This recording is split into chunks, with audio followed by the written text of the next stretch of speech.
ভাগ মিলখা ভাগ। ভারত পাকিস্তান বিভাজনের সময় যখন দুটি দেশের মানুষই দেশ ত্যাগের শোক ও ক্ষোভে ফুঁসছিল, তখন মাত্র 17 বছরের পরিবার হারানো একটি ছেলে ভারতে চলে আসে, আর পরবর্তীতে তিনি খ্যাতি ছড়ান দ্য ফ্লাইং শিখ নামে।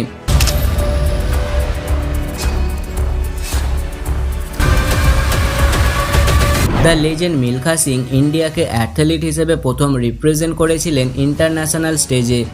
তিনি 1958 ও 1962 সালে এশিয়ান অলিম্পিক খেলেছিলেন ভারতের হয়ে এবং 1956 সালে ইন্টারন্যাশনাল সামার অলিম্পিক মেলবোর্ন, 1960 সালে সামার অলিম্পিক রোম ও 1964 সালে টোকিও অলিম্পিকে ইন্ডিয়াকে রিপ্রেজেন্ট করেছিলেন।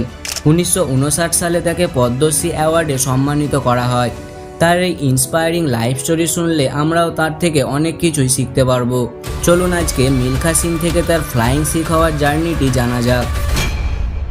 ইন্ডিয়ান আর্মিতে 3 বার প্রচেষ্টার পর চতুর্থবার তিনি সিলেক্ট হন সৈনিক হিসেবে।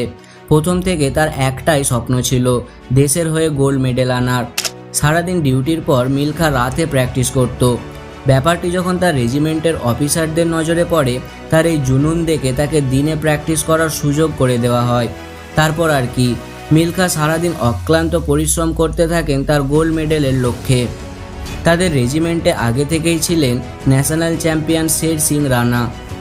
মিলখা সিং একদিন ড্রেসিং রুমে রানার অ্যাচিভ করা ইন্ডিয়ান কোডটি পরে ও আয়নার সামনে নিজেকে স্যালুট করতে থাকে।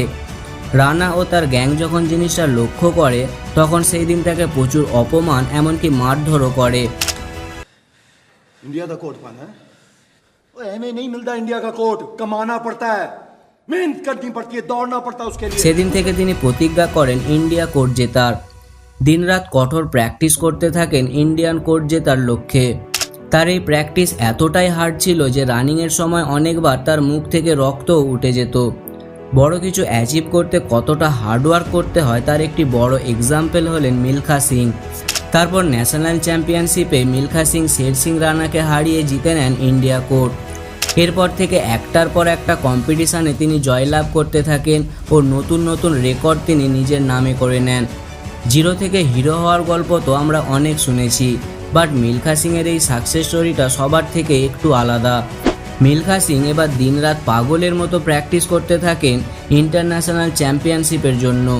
এর মাঝে তার লাইফে অনেক ডিস্ট্রাকশান আসে তাকে লক্ষ্য থেকে দূরে সরানোর জন্য, বাট তিনি তার লক্ষ্যে 100% ডেডিকেট ও ডিসিপ্লিন ছিলেন। मैं आपकी इंसल्ट नहीं कर रहा हूँ, ये मेरी खुद से लड़ाई है। তিনি বলেন কোনো কাজে যদি 100% এফোর্ট ও ডিসিপ্লিনের সাথে করা যায় তাহলে সফলতা আসতে বাধ্য। এরপরই আসে মিলখা সিংয়ের জীবনের সবথেকে বড় পরীক্ষার দিনটি।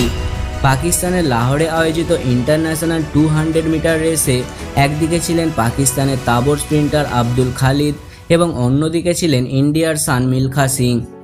রেস শুরু হওয়ার আগে খালিদের কোচ মিলখাকে মেন্টালি উইক করার জন্য একটি কথা বলেছিলেন, বাট মিলখা সিংও তার যোগ্য জবাব দিয়েছিলেন। मिल्खा सिंह, ये आपकी जिंदगी की आखिरी रेस साबित दौड़ूंगा भी वैसे ही। সেদিনের রেসটিতে মিলখা সিং এমনভাবেই দৌড়েছিলেন, পাকিস্তানের প্রেসিডেন্ট জেনারেল আইয়ুব খানও তার দৌড়ে তালি দিয়েছিলেন এবং অবশেষে মিলখা সিং আব্দুল খালিদকে হারিয়ে জয়লাভ করেন। রেস শেষে আইয়ুব খান মিলখাকে বলেন, আজকে তুমি শুধু দৌড়ওনি, যেন মনে হচ্ছিল তুমি উড়ছিলে। তাই আজ থেকে তোমার নাম রাখা হলো দ্য ফ্লাইং শিখ। आज से दुनिया तुम्हें एक सिख नहीं बल्कि फ्लाइंग सिख के नाम से जानेगी। ভারতের তৎকালীন প্রাইম মিনিস্টার জওহরলাল নেহরুও মিলখা সিংয়ের খুব তারিফ করেন এবং এই জয়ের আনন্দে গোটা দেশে একদিন ছুটির ব্যবস্থাও করেন। पाकिस्तान में मिल्खा सिंह की इस शानदार जीत का जश्न पूरा देश मनाए, इसलिए मैं पूरे देश में एक दिन की छुट्टी का प्रस्ताव रखता हूँ। আজকাল বড় বড় সেলিব্রিটিরা যেখানে তাদের লাইফ স্টোরি নিয়ে মুভি বানাতে কোটি কোটি টাকা চার্জ করছেন, সেখানে মিলখা সিং তার লাইফ স্টোরি নিয়ে মুভি ভাগ মিলখা ভাগের জন্য চার্জ করেছিলেন মাত্র 1 টাকা। সত্যি এ থেকে বোঝা যায় তিনি কতটা বড় মনের মানুষ। 2021 সালের 18 June the legend Milkha Singh এই পৃথিবী ছেড়ে চিরবিদায় নেন। আমরা সকলেই তার আত্মার কামনা করি।